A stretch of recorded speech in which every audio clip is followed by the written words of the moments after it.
Hi everyone, my name is Kiran and I am the Education USA intern for this summer. I'm doing a series of webinars on the Common App and just the basic college application process to US colleges. And for today's session, I just wanted to talk about the Common App and letters of recommendation specifically. So to get started, I'm just gonna share my screen and show you a little presentation that I've been working on all throughout to show you. Okay, hopefully it is showing. Okay, so I'm sharing the screen now. Now I'm just going to start presenting a little bit about the Common App, and this is also a presentation on the letters of recommendation. And afterwards, I'm just going to kind of jump back and forth between showing you examples of what I mean on the Common App itself and this presentation as well. And if there's any questions, feel free to comment down below or ask in this presentation itself. Okay. So to get started, I'm just going to give you a few tips and just a basic introduction to the Common App as an international student, because I know a lot of people are very nervous to get started in this process, especially as an international student, because there's this notion that Common App is very central to the US, very, only specified for domestic students, and it's not necessarily that international student friendly. I'm here to tell you that's not the case. So did you know that 10% of all Common App users are actually international applicants just like you? Students from over 200 countries are using the Common App, not just students from the United States. And there's like 490 plus colleges that use the Common App and do not have an application fee for international students. Even if the colleges you wish to apply for have application fees, you may or may not be eligible for a fee waiver. But that is up to you to decide and up to you to research. It's very important that you do your research and see which applications will require you to pay and which ones won't. And if you're able to get a fee waiver. Most of the times, no, but never hurts to check. And something else important to note is that not all colleges that you want to apply to in the United States use the Common App. So places like Georgetown or any of the University of California schools, they have their own separate program and platform in which you can submit your application. So just make sure you research. And if you can't find your supposed university on Common App, it usually means that you can find it through their website directly. Oh. So a little introduction to the Common App itself. It's often referred to, it's actually called the Common Application, but it's technically referred to as the Common App. And it's a free digital platform for college applications. It is used by 800 educational institutions across the US, also internationally. So it's not just a platform for the United States and its colleges. It can also be used to apply outside of that, around the world. Applicants can encounter a wide array of questions covering different subjects that have to do with you. So you guys as applicants to US colleges will provide essays, you'll talk about your hobbies and your activities, you'll talk about your personal history, your family, your academic passions, qualities, what makes you you. And I'll get into those sections a little bit later on into the presentation. But also keep in mind that even though 800 universities use the Common App, some do not. Make sure you do your research. Just because you don't see it on the Common App, your desired university, doesn't mean you can't apply. You just have to apply through a different platform. That's all. So preparing the Common App, actually as an international student, it's not that much different than a United States or American student applying to a US college. It's not that bit different, but some of the tips that I can give you to prepare for the Common App, the biggest one is get organized early. So some applications will have a deadline. Either if you're doing early decision, it'll be sometime in November, maybe mid-October, sometimes December. But if you're doing a regular decision, usually that's like end of December, January, February, some even in March. Depending on what application round you want to go into, early decision usually means you want to apply to that college early. That is your dream school. That is someplace that you see yourself going for sure, and you want to have the best possible chance by applying early because there's less applicants in total. If you're applying in the regular decision pool, which is a much later deadline, a couple months at least, that means that you're going to be put in a gigantic pool of everybody who's applied throughout the year. If you wanted to do early, you would have a little better of a chance of being chosen or being at least viewed, if not chosen, because there is less applicants in total. But get organized early, regardless of when you're applying, whether that's early or regular. So whether that's in November or January, make sure that you don't start your common application a few days before the deadline, because that can get very stressful, especially as an international student when you have to gather so many materials. Most students begin the Common App as soon as it opens, and I believe that's usually like August 1st, if I'm not mistaken. If not August, then at least sometime in the summer before your school year begins is when most students start, most seniors start. Once you begin your application, definitely reach out to recommenders for your letters. So that's a really important part of American applications, at least, is asking a mentor or a teacher to write on your behalf about your time spent with them, how you are as a student, how you are as a leader, how you are as a person in general. These letters are very, very important. I'll get into those later. But if you do not get those submitted on time, or your recommender, like your professor or your mentor, doesn't finish it in time, this can hold up your application from being submitted on time and can harm your application in the process. Make sure that you also request your counselor and school profile documents early. Basically, what I mean by that is that your school can provide just a basic breakdown as to like if they're public, if they're private, how they're ranked, what type of system they use, things like that. And your counselor also writes you a recommendation as well, saying this student is prepared to go to college, this student is responsible, the student is smart, all of these things. Pretty much like what your professors or your mentors would write, but in a more school official capacity. So make sure you talk to them as well, especially if you are an international student applying to a US college or a college pretty much anywhere, but specifically in the US for now. Definitely, when you start your Common App and you start preparing early, the first thing you should do is familiarize yourself with the tabs in the Common App. And I'll go through just a sample application, or as a sample applicant, and you can see what I mean. But for now, I'm just going to walk you through the different tabs. The sections are listed here. There's the dashboard, my colleges, Common App, college search, and financial aid resources. I know that's a lot that I just threw at you. So what I'm going to do is go into the Common App itself. Hopefully my screen is being shared. Can somebody give me a thumbs up if you guys can see the Common App that I just switched to?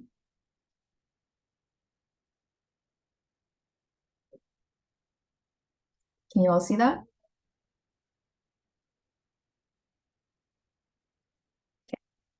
So this is what I mean by there's different tabs within the Common App. So there's the dashboard, like I said. Here you can add all of your colleges that you really want to, I think all the colleges that you want to apply to, you can see in a very macroscopic view, just everything that you're feeling like. For my sample applicants dashboard, I just put in a few random colleges that I would apply to, or just for the sake of showing an example.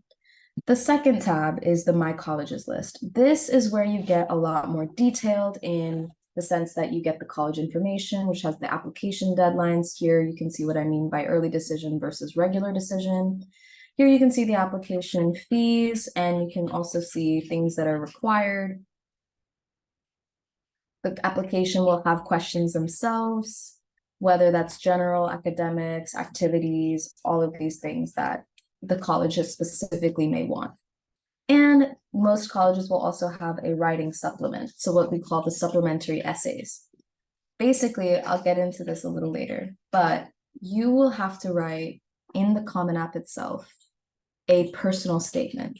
And what a personal statement is basically just a cover letter, something that talks about you, an experience that you had, your interests, stuff like that.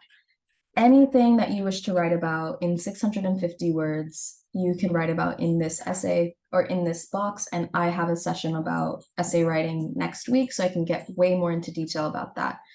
But this is just kind of like who you are in 650 words. So on top of that, you will also have to write a few supplementary essays that talk about why you wish to go to that specific college. So for example, Dartmouth has a few writing questions here required of all of its applicants. Here, there's like a smaller section and there's bigger ones and like 250 words.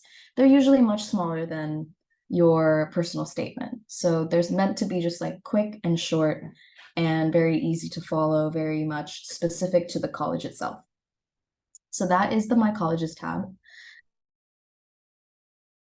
The next tab is the Common App. As you can see here, hopefully it loads. Oh.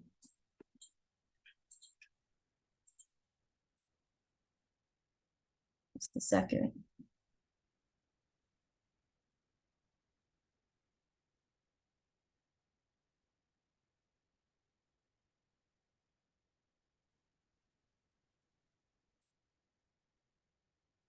So as you can see here, it's the profile, which you talk about like your name and your date of birth and your address, your contact details, demographics. So what we mean by demographics is like what ethnicity you are, like any other qualifying personal information, what gender you identify as, what pronouns you use, things like that. And then you go on to your family, which is a lot more about like if your family is married, if your family's divorced, if you like when they would be divorced, where you live, who you live with. Education is about basically just like your high school and maybe if you attended another college where you went for that, your grades, your courses, any honors that you got, so any awards that you received in high school or if you went to college, and community-based organizations that you were a part of, and any future plans that you have. The testing section, I'm sure you guys have heard about the TOEFL or the Duolingo English test. This is very, very important for international students because it showcases to colleges what type of English proficiency level you are at and if they can admit you, because in their mind, they will be teaching you in English and they want to make sure that you're able to understand and learn. And not only that, but take what you've learned and contribute to the world. And if you don't understand what they're saying or any of the assignments or things like that, there's too much of a language barrier. It becomes really difficult to have a good student professor relationship. So my advice is to definitely look into all of these that I'm highlighting here, all of these standardized tests. You can go test optional with the ACT and the SAT. However, I would encourage you to at least take one of these tests at least once, see how you do, study for it, don't study for it, up to you. But I do think it is beneficial to at least try and just kind of see what kind of measurements are being taken of your intelligence, of your smartness, of your work ethic, all of these stuff. And the TOEFL or the Duolingo English test, any sort of like English proficiency test is super important in establishing like at least getting your foot in the door. I know that there's some colleges that have a certain minimum requirement. Some of them, like American University in Washington, D.C., needs like a TOEFL score of 100. Some need a little less, like 85. A good range of TOEFL scores is around 100, is what I would say if you're looking into applying to US colleges. But don't worry if you're not getting there. It's very easy to practice and do well and get better at your English proficiency. The next section is the activity section, where you basically talk about everything that you did outside of school. So if you were a volunteer, if you did the arts, if you did clubs, if you were in sports, you can talk about it here. In this section, my fake applicant talks about being a researcher, talks about going to robotics, talks about, doing a summer program at Syracuse and stuff, things like that. The writing section, as I mentioned before, has your personal statement, and I will go into that more in depth next week in our next webinar. And the courses and grades, usually you'll see here which college that you're applying to needs it, but it's not always required. So sometimes you can just skip this section and be okay. So in this case, this applicant is not applying to any colleges that require that you complete this section. So she can just move on and not think about it. The college search tab is basically just, as I've written here, it basically just kind of talks about which colleges are partnering with the Common App, which ones are using like the Common App digital platform, and which ones you can investigate, basically like their type of institution, comprehensive information, things like that. However, what I will advise you guys on is to look at the college's specific website, because sometimes the Common App doesn't really provide a very holistic view of what the college search that you're looking at is.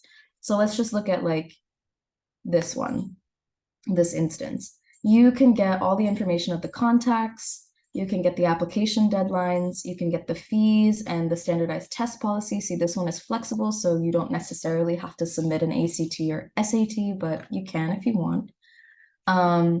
What is recommended and additional information and everything else that's required in the writing section. So here you can get just a really quick overview of what the colleges that you're looking at are looking for from an applicant, and you can see whether or not that matches up with what you wish. And the My Colleges section, which is the next section in the Common App, that I showed you. I already talked about this, but it's in the presentation, so you guys can look at this later. Just to note, there is a maximum of 20 colleges that you can add and apply to on the Common App. You cannot apply to more than 20 in one cycle using the Common App, but you can use other platforms like Coalition or the website-specific platform or the college-specific platform that you can probably find on their website. If not, definitely there is online research on how to do that. Talk to the dashboard, talk to the Common App. Okay, so the Financial Aid Resources tab connects students to resources that can help you fund your tuition using financial aid. So the tips on it gives tips on filling out the FAFSA or the free application for student aid, but unfortunately this doesn't apply to international students. While it doesn't, it can give you a really good idea of the money that is available to you as an applicant or the type of scholarships that can be. This section is necessary for like filling out need-based financial aid applications, and you may also be able to connect to outside scholarships as well.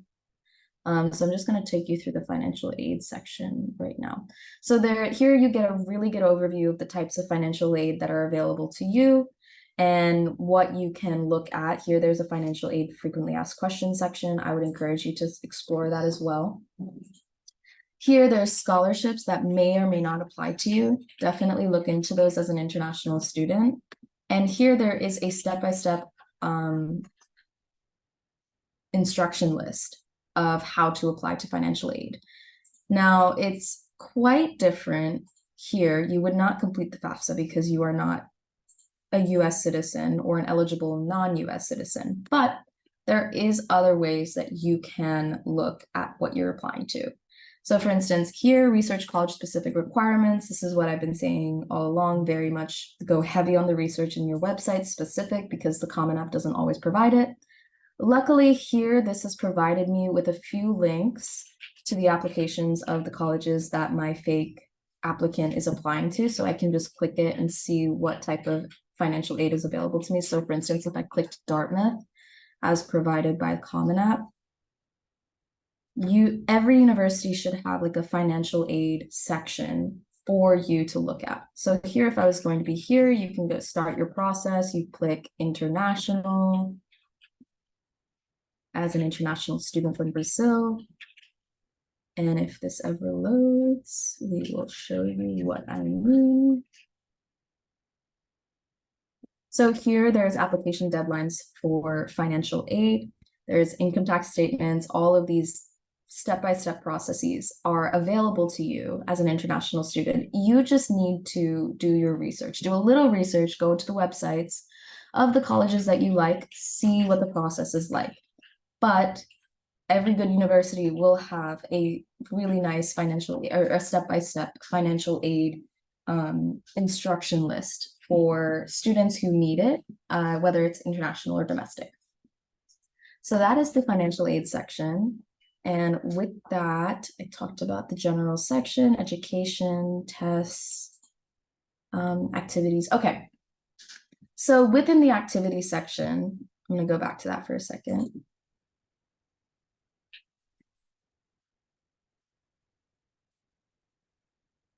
Here, if I'm looking at this, you will see that it is going to ask for the activity type. So that there's a drop-down menu that you can click on and pick which one corresponds to the activity that you did, what your position was in the organization's name, any details of the work that you did, what you won, any accomplishments, how long you participated in it, hours spent per week, how many weeks per year, and if you intend to participate in a similar activity in college. So I'll show you what I mean in this tab. Basically, this is the activity type. So you can go straight up here, all of this stuff. You can see whether or not it's like foreign exchange, environmental, speech and debate, athletics, art, academic, career-oriented. Here we shows research. Here is a very specific like position and leadership. I would like my fake applicant was a researcher with this person, very well known in the biology field, at least at the school that I pretend went to. Here in the section of describing what the activity was, I would say like advised by my biology teacher, wrote a paper about environmental changes. This is what I did. Here is how long I participated. It was during my 11th and 12th grade. The timing of it was during all year, it didn't stop during breaks. This is how many hours I spent per week. This is how many weeks spent per year. And I do intend to participate in a similar activity in college. So that's just a basic rundown of how you would fill out the activities list. Moving on, I talked about the writing section. One thing to note in the writing section is the disciplinary history section. This is very important for you to look at, especially if you have been, involved with the law, if you have been convicted of some felony. It's very important to disclose that information. And here there's an additional information section about the COVID-19 impact. So my year when I applied, it was very important to talk about this because it was the first year that COVID was really affecting schools. And here in my fake applicants portal, I'm talking about how during the pandemic, I had to move 3 times. I had to do this, I had to do that. These made me feel like I was lucky because I could see the world or blah, blah, blah. Don't freak out over this. This is just filler words, things that you could say. Here is the additional information section where you can talk about anything that you haven't really discussed in your application before, but I will get to that section later on in my next webinar next week, same time. Okay, now moving on. The important thing to remember as an international student applying to US colleges is that you cannot underestimate the importance of the SAT, ACT, and your TOEFL. I mentioned that there's kind of a benchmark of around 100, maybe 90 to 110 area. In the TOEFL, if you have a high enough score or you meet the benchmark for the score for any college that you want to apply to, you will be getting your foot in the door. If you do not meet this requirement, they will not look at the rest of the essay because you do not meet the basic requirement of the TOEFL. The SAT and ACT, sometimes you're test optional, sometimes you don't have to submit a score, but sometimes you do. And these are as important as the TOEFL. Maybe not so much as well, maybe not as much as the TOEFL because the TOEFL shows your English proficiency, but definitely take these into account. This is why I said at least try and study for one of the two, SAT, ACT. If you don't really know which one to take, watch my last recording from last week discussing both of these tests and decide which one is best for you. There's also a handout available on the EducationUSA website and in our social media. So please take a look at that and definitely at least attempt once.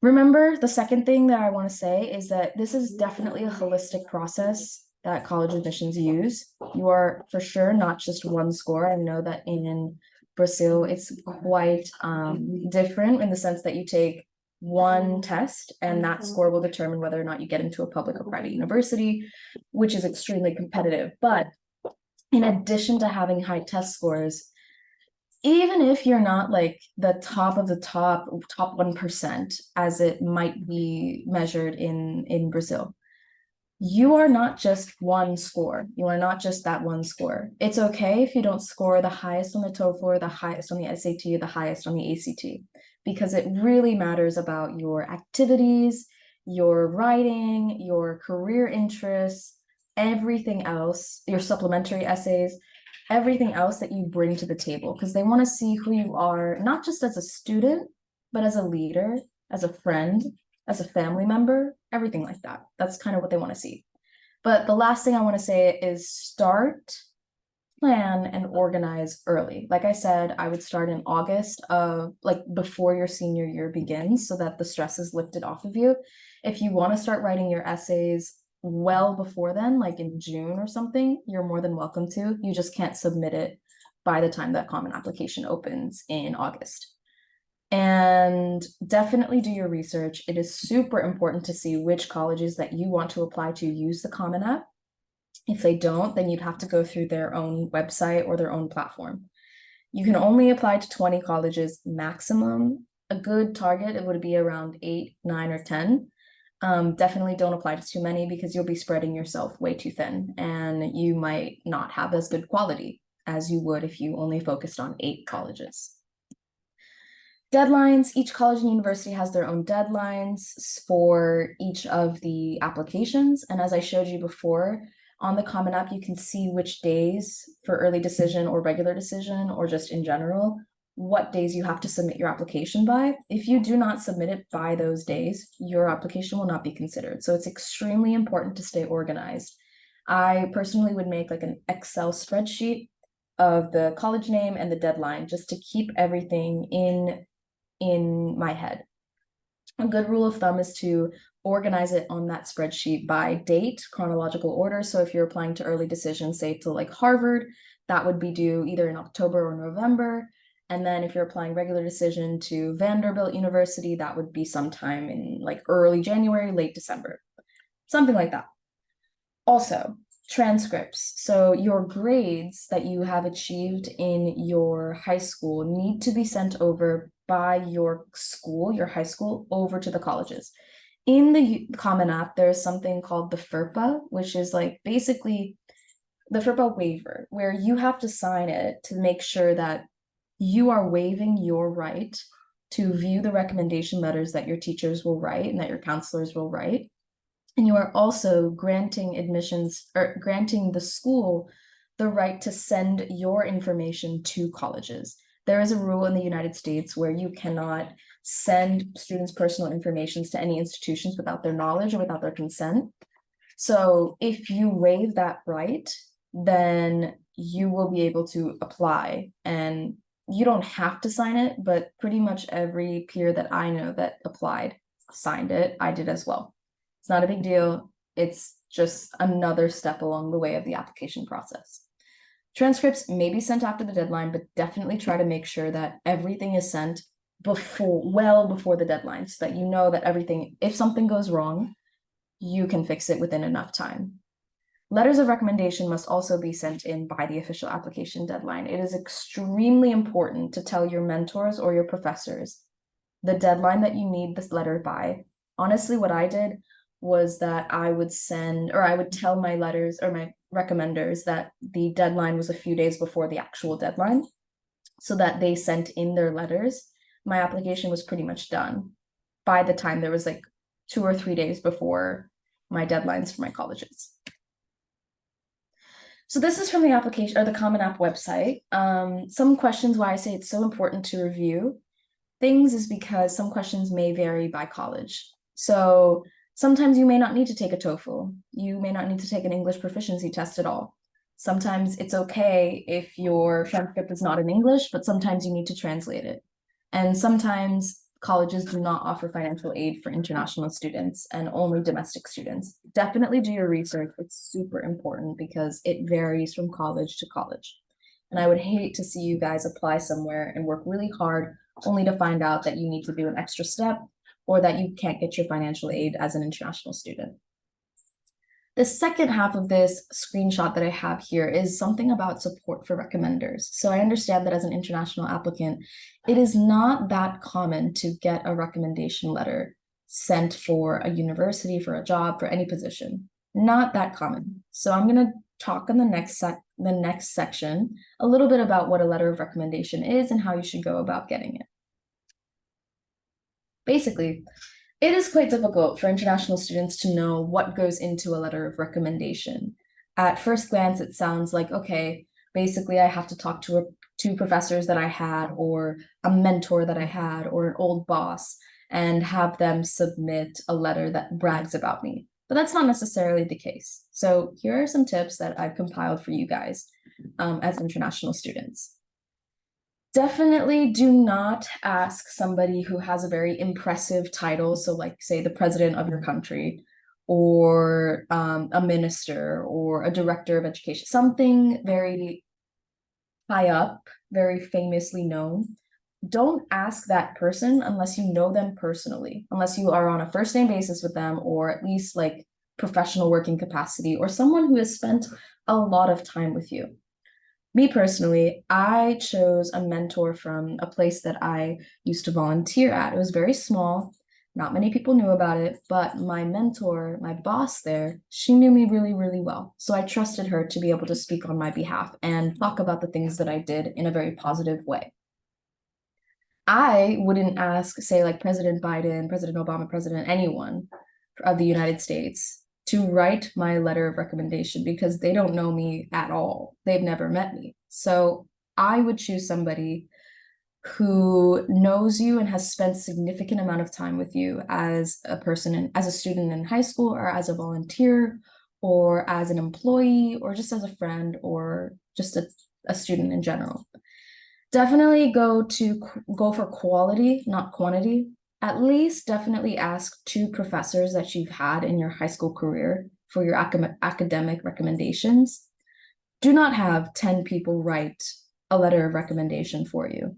Do not go to every single person that you've ever interacted with and have them write one for you. Just because you have 10 people write one and submit it to the college of your choice doesn't mean that the college will read it. Actually, most colleges have like a 2 recommender limit where you have to either, and they will specify whether it has to be 2 professors or 1 professor and like 1 mentor or a person of your choosing, or 2 people of your choosing, or 3 professors. Really make sure that you look at the requirements for each college because it's different for each one. There is not a one size fits all. It's important to do your research and it's important to stay very organized. Definitely, if you don't really know what goes into a letter of recommendation, which honestly I didn't know either, look online for sample recommendations. It's super easy, super straightforward and simple, and whoever is your recommender is able to look at it and get a good idea of what they should put in their letter for you. Well, I put an example here, so when this presentation is over, we can talk, or you guys can look at this PowerPoint and click on the link and just get a good idea of what a sample recommendation letter is. And if not, you guys can look it up on your own in Google or Safari or whatever search engine you use. Also, another thing to note is that since you guys are international students and most of your time is spent speaking in your native tongue, either Portuguese or whatever it may be, definitely make sure that if your recommender isn't very proficient or well-versed in English, that you are able to translate their work for them, or you are able to give them tools to translate their work. If you can, give them like a few phrases that may help them if they are stumped or things like that. While you cannot look at your letter of recommendation on, like you technically can, it is a good idea to give them as much support in English proficiency as much as you can, because most of these colleges will not really accept a foreign written letter of recommendation. It's important to at least try and accommodate to English. And it's okay if if your recommender doesn't speak English, totally fine, no big deal.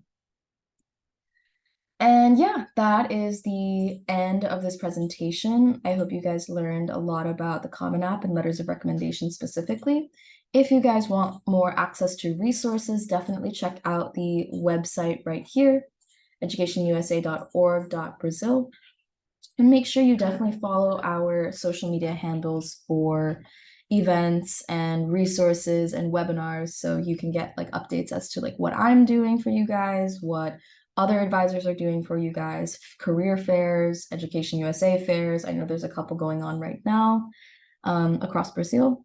And yeah, definitely look at our Instagram. This is the Rio account and this is the Brazil account. And our Facebook, Education USA PUC Rio. That is our official Education USA Rio page specifically. But yeah, thank you guys for coming. And I hope you enjoyed.